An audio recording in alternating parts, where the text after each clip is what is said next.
good to be here. Show yourself.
Need a guitar strap?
I'm glad you're all taking it easy, relaxing, enjoying yourselves.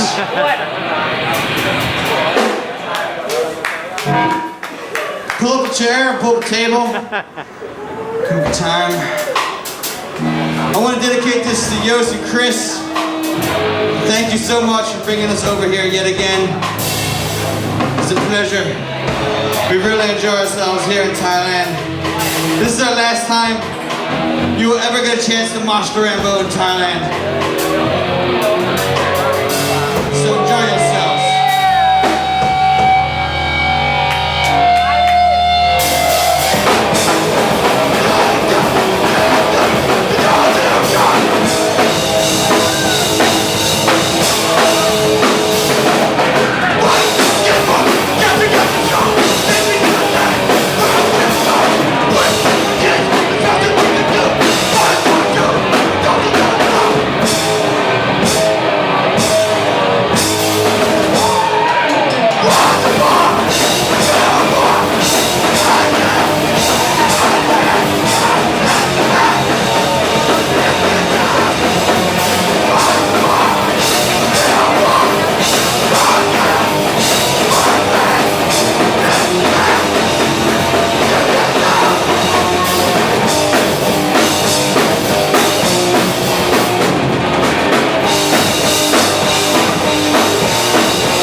Hey!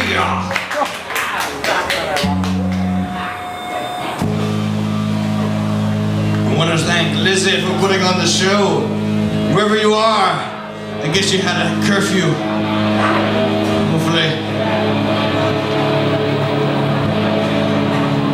Look at this big circle of people. You should do a wall of death.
So I'm talking about all the Bangkok alcohol crew.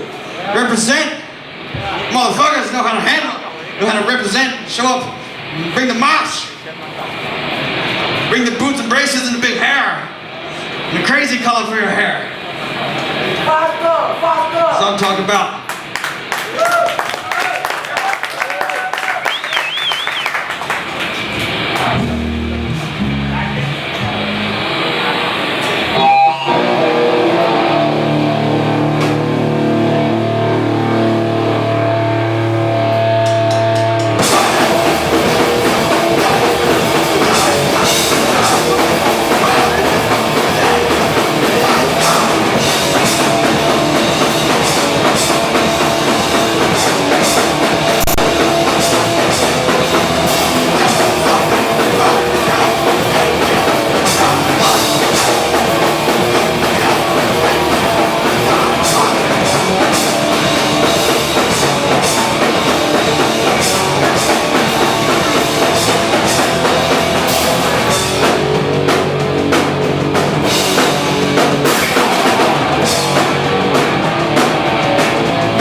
These are our last two songs here in Bangkok. Enjoy yourself.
very much. Have good stuff.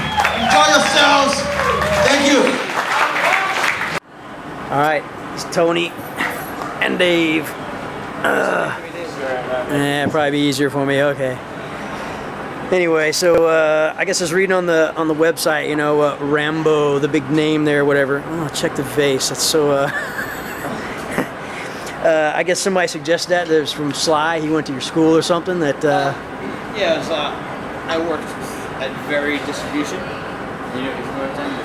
Big like hardcore, more metalcore kind of. You know, they carry almost everything. But I was working for them, and the guy I worked with, this guy John B, like awesome guy. It's just like, you know, this should be a band called R.A.M.B.O. That's, you know, and I was like, yeah, maybe that's what we'll call our band. Just kind of happened. It made sense because like from Philly, Sylvester went to Philly, went to my high school. We kind of wanted to do a more, you know.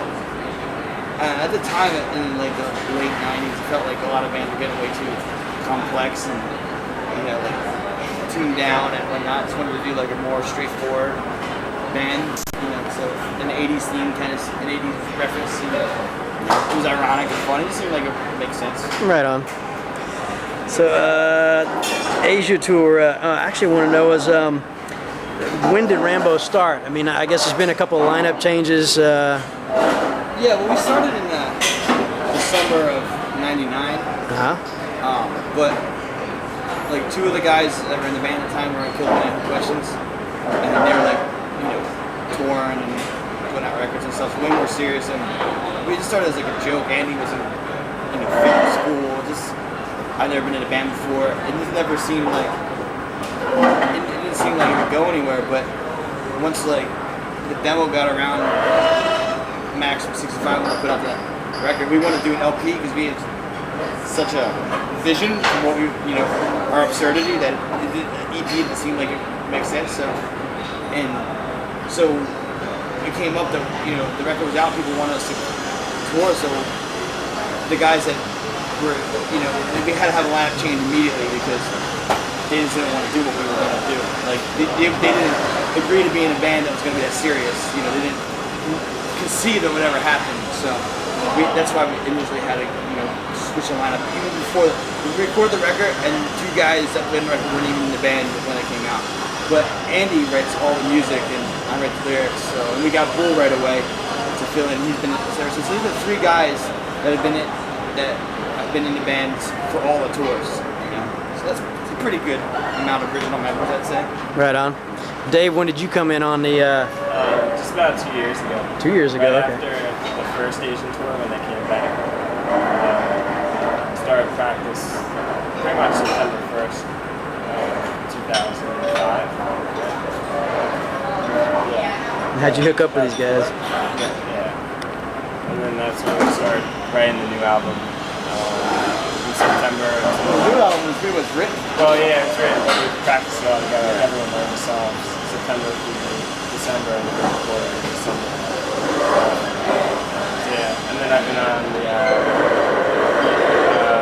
like a short tour to a festival, US tour, European tour, and Asia tour. So last year you were not here. Yeah, last time in Asia. So the Asia tour. So where's the wildest stop been that you guys play? The wildest show? Or perhaps the most fun show? I think. Last time we played here, we played that open air show in Jakarta in Indonesia. I mean, you can't really beat that, playing to like 500 punks and then like 500 random people on a badminton court in the middle of like a neighborhood like outside. So this time, like nothing's really kind of. To play something that absurd, nothing's really come. But in Indonesia, you play like an outdoor amphitheater to like 600 kids. It's kind of crazy. I mean, Indonesia itself is pretty intense. That's on the DVD, isn't it? Well, the amphitheater show was this time. The outdoor show was the outdoor show in the neighborhood of Jakarta was on the DVD. Yeah. So. Singapore. Singapore is an awesome show. Our show in Borneo, in Indonesian Borneo, was incredible too. That was a really fun show.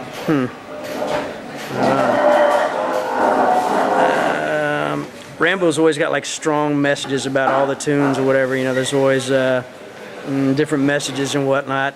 New one's got one about police and stuff too. Yeah, I mean that's always a theme. Yeah, well, This time the theme was more personal because the neighborhood I'm from in Philly is where the bulk of the white civil servants live. You know, my father is a firefighter, so you know, it's where. So I grew up with lots of police officers, you know, in my neighborhood. You know, and the police and fire department share like clinics and banks and stuff. So I always was around a lot of police. So it's kind of about. And there was this one cop who was killed by this guy R.A.M.B.O Rambo, and I don't really care about Mumia, to be honest. I mean, I know it's in America it could be like a big cause for like lefty people, some of the anarchist movement. I mean, I don't really know the situation. I mean, you know, I don't really care too much about police getting killed. Like, I'm not gonna cry over it or anything. But I'm not like. It's not really about me. It's about how so many. They made the Daniel Faulkner like a hero. They had named like a street after him. Like Roosevelt Boulevard is called Daniel Faulkner Memorial Highway. And it goes through the entire section, you know. And it's just like, but these same people that like so celebrate this fallen hero, like they'll just talk about, like these cops just talk about beating the shit out of people of color like it's nothing. And it's like maybe like. People kill cops for a reason, you know. Just think about that, and like, it's like, you know, before you like, maybe you need to get your shit together and not be racist and fucked up and treat other people like shit before you can really, you know, think your shit doesn't stink and like celebrate these people that get killed with a clear conscience. You know? The Houston police kind of have a little reputation like that too. In fact, a lot of the bands Really Red and the Dicks and all that, they've had a lot of problems with, and have addressed that in songs also. Yeah, there's not much punk harassment by the police. Maybe on South Street, like the big like strip. They don't, you know, they used to like chase us off when we were just hanging out trying to drink our Wawa iced tea. But I don't know. It's never. They got way more. Philly, they got way more problems than the. You know, I don't know. In the '80s, you know, there was way more punk harassment. I guess we're not nearly as threats as we used to be. I don't know. So, where's one of your favorite places, your stops in the States? Dude, I mean, you just said Houston. We played 3 shows in Texas. They were all off the wall, you know, all out of hand, all great shows. Right on. Minneapolis is always an incredible show. Berkeley, you know, it's always an incredible show.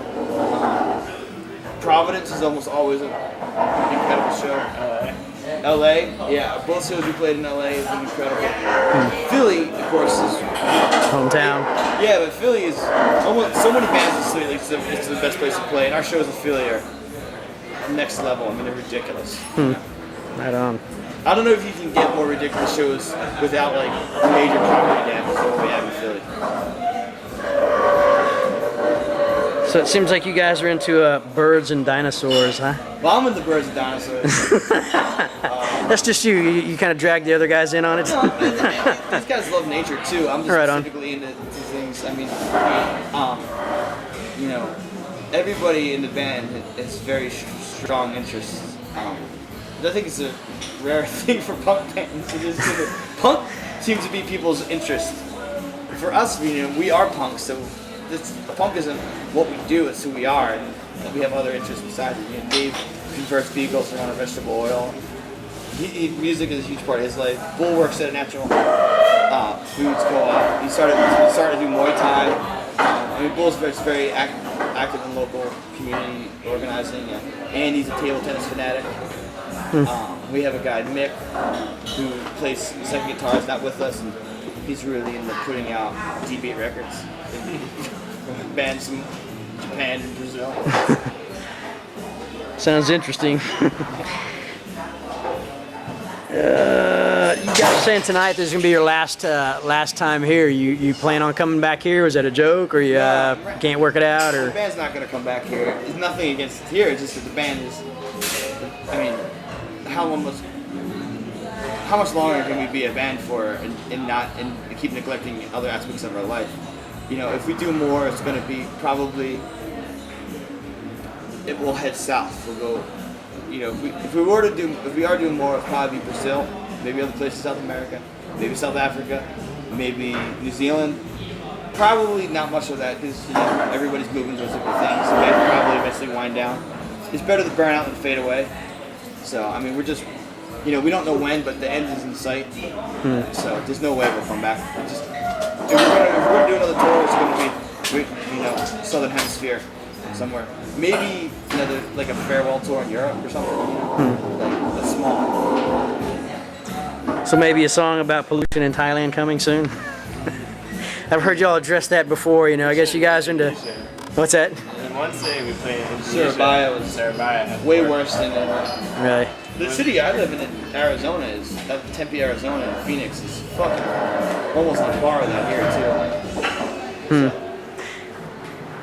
Right on. Well, I guess anything you'd like to add, man? Appreciate you guys coming. It's been a lot of fun. Is this for a purely Thai audience or is this for everybody? It's going to be in a fanzine that will be printed in Texas, printed here, but it'll be in Texas and here, both, in Thai and English. Man, the Texas Thai folks. Who'd have thought it? Oh man, this Seems like two different worlds. It is. I think it'd be really nice if kids in America could get it together to bring some of these Asian bands over. I don't know, that would be awesome. I wrote that in our last tour area, and it got really not much of a response. I think it'd be cool. It's a lot of cool Asian bands, Yeah. especially Malaysia and Singapore too. Yeah, Indonesia, awesome too. Yeah. I mean, obviously Japan gets bands that come over and stuff. Yeah. Korea had the geeks come over, but I mean, it's different, I talk about, Asia, tropical Asia bands, get over it. Not as well. I think, I don't know. It's difficult for because of the economy and whatnot, but yeah. It'd be cool if kids got more interested in politics and ecological issues. Saying, step outside, smell the roses, see what kind of wildlife you got. That's what I'm saying. Check out the birds, the dinosaurs. Yeah. Prefer to get a diesel car, convert it to vegetable oil, ride his bike, punch cops in the dick. Right on. We'll all move to Thailand once Jeb Bush gets to There you go. Come on down, man. We'll organize the shows.